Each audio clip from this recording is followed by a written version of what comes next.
यवतमाळ जिल्ह्याच्या पुसद या ठिकाणी असलेल्या वखार महामंडळामध्ये एका शेतकरी कन्येला वखार महामंडळाच्या अधिकाऱ्यांनी ताटकाळात ठेवल्याची धक्कादायक प्रकार जो आहे तो पुढे आला होता। त्यानंतर संबंधित शेतकरी कन्या जी आहे ती आता जिल्हाधिकाऱ्यांकडे या संपूर्ण संदर्भाने भेटासाठी आले। काय नेमका त्या दिवसाचा प्रकार होता आणि काय तुझी मागणी या संपूर्ण प्रकारात आहे?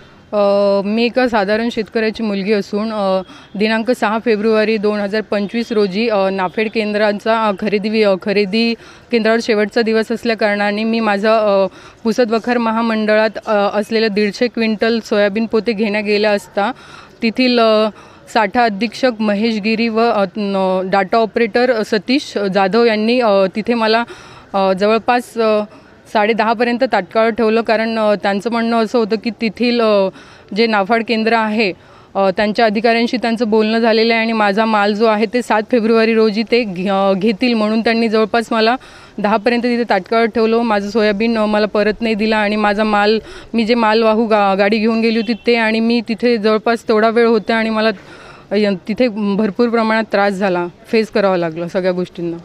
काय मागणी आता तुमची या संपूर्ण संदर्भाने आहे आणि त्या संदर्भाच्या पावत्या सुद्धा तुमच्याकडे आहेत का?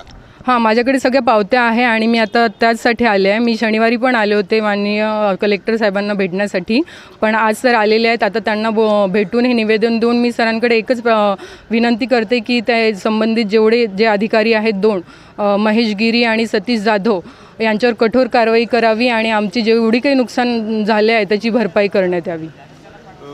वखार महामंडळाच्या संबंधित अधिकाऱ्यांवर कारवाई करावी आणि आर्थिक जो नुकसान या शेतकरी कन्याचं झालेलं आहे, शेतकऱ्याचं झालं आहे, त्याची भरपाई द्यावी अशी मागणी करण्यासाठी जिल्हाधिकाऱ्यांकडे आले असल्याचं सांगितलं। कॅमेरामन नितीन राऊतसह विवेक गावंडे, TVN मराठी, यवतमाळ।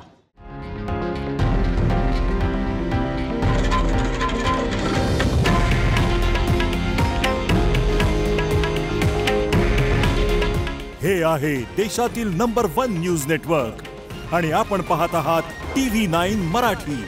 काळजी तुमची, हित महाराष्ट्राचं।